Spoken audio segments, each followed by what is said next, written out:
Hi guys, this is Misty from the Book Rat, and this is my January rewind. So a quick look back at what I read in January with a thumbs up, thumbs down rating. And I'm gonna get right into it. So in January I read White Cat by Holly Black. This gets a thumbs up. There is a video review of this one up, so I'll link to that. I've said before that Holly Black can be a little bit hit and miss with me, and fortunately this one was a big hit. It was dark in the way that Holly Black is always dark, and it really did work for this. I thought it was great world building. I loved the characters, I loved the concept, I loved where it went and the whole crime family aspect of it. Just really worked for me, so looking forward to reading Red Glove. Zita the Spacegirl by Ben Hotke, and I'm sorry if I'm saying that wrong. This was the first thing that I read this year, I believe, and it was the perfect way to kick off the year. Big, big, big thumbs up. This just struck a chord with me. It was like Ben Hotke was in my brain. Loved everything about it. I'm going to be doing a full review during the graphic novel week that I have coming up, so I'm not going to get too into detail with this, but loved it, loved it, loved it. Can't wait for Legends of Zita the Spacegirl, which is number 2. The Humming Room by Ellen Potter. This gets a big thumbs up as well. I really liked this. Didn't expect any less though. This was inspired by Frances Hodgson Burnett's The Secret Garden, which I adore. So I knew that this was going to be a hit with me, and it was. This comes out February 28th, and I should have a review of it up fairly soon. But suffice it to say, if you like The Secret Garden, if you have kids in this sort of middle grade range, or if you're looking for something sweet and quirky and wholesome, pick this up. It was lovely. Friends with Boys by Faith Erin Hicks. This is another graphic novel, and I'll be doing a full review of it in Graphic Novel Week, of course. This gets a thumbs up, which I fully expected. It was really fun and quirky, and I liked the art. I liked the dynamics between the characters. It was interesting and took the sort of paranormal aspect in a direction that I wasn't really expecting, so it worked on a lot of levels for me. The Thorn and the Blossom by Theodora Goss, which looks like this.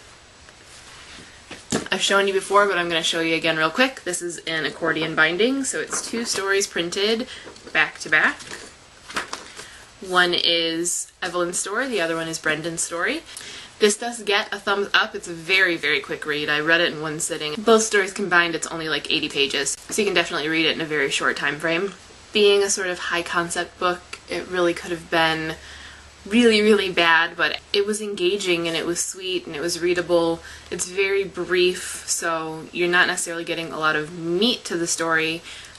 It's more almost fairy tale feeling, and so I don't know that it would work for everyone, but it did work for me. I really liked it. My review will be coming up as part of the blog tour. My stop is February 9th, so stop by and see what I thought in full.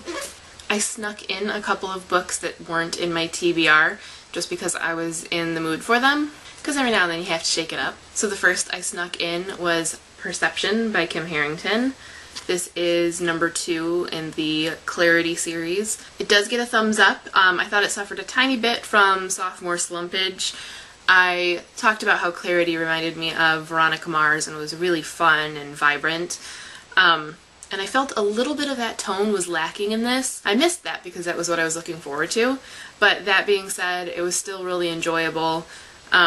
Very quick read. It's just over 200 pages. A lot of fun. I had a couple pet peeves here and there, but all in all I liked it, and it does get its thumbs up. The second book I snuck in was The Demon Trapper's Daughter by Jana Oliver. I wasn't going to read this. I was reading another book, which I'll get to in a minute, and just was wanting something different. It was like 2:30 in the morning. I don't know why I was still awake. I do know why I was still awake. It was the night after Sangria night. Anyway, I picked this one up with the whole, I'm just going to read a few pages and see if I like the tone, if this is what I'm in the mood for. I didn't go to bed until 6:30 in the morning. So I did like the tone. It gets a thumbs up. I finished this one the next day. I loved it.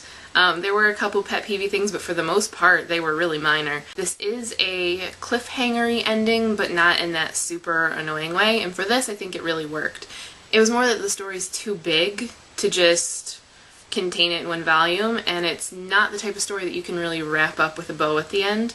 And it would have felt really false if that had happened. So I did like that not all your questions are answered and not everything is solved, because that makes it seem more authentic to this story. So I actually did like it in this case, which is rare. I'm not a huge fan of the cliffhanger. Big thumbs up, and I need to get my hand on book 2 now. And lastly, this was the book I was supposed to be reading when I was reading The Demon Trapper's Daughter. Chime by Franny Billingsley. I can't give it a thumbs up or down yet because I'm not done with it, and that is by choice. I was really looking forward to this one, and when I started reading it, I was loving the writing. It's very quirky and unusual, and it's a little stream of consciousness-ish. And then it got to a point where I started saying, okay, already, I get it, you're quirky, can we move on? I was kind of at that stage where I had to decide, did I want to slog through it and have what is actually good writing start to annoy me? Or do I want to kind of dole it out in bits and pieces? Because I think it was just that it was too much at one time. It's something that I feel like, as much as I like her writing, it's a super rich dessert. I only want a little bit, and then it starts to get to be too much. So, instead of forcing myself to read it and finish it and hating what I could potentially love, I'm just going to read it in bits and pieces when I'm in the mood for it. It's a little bit of an experiment to see how reading it at a slower pace kind of changes perception. We will see. Hi, me again, looking slightly different. Forgot to tell you that I read By These 10 Bones by Claire B. Dunkel.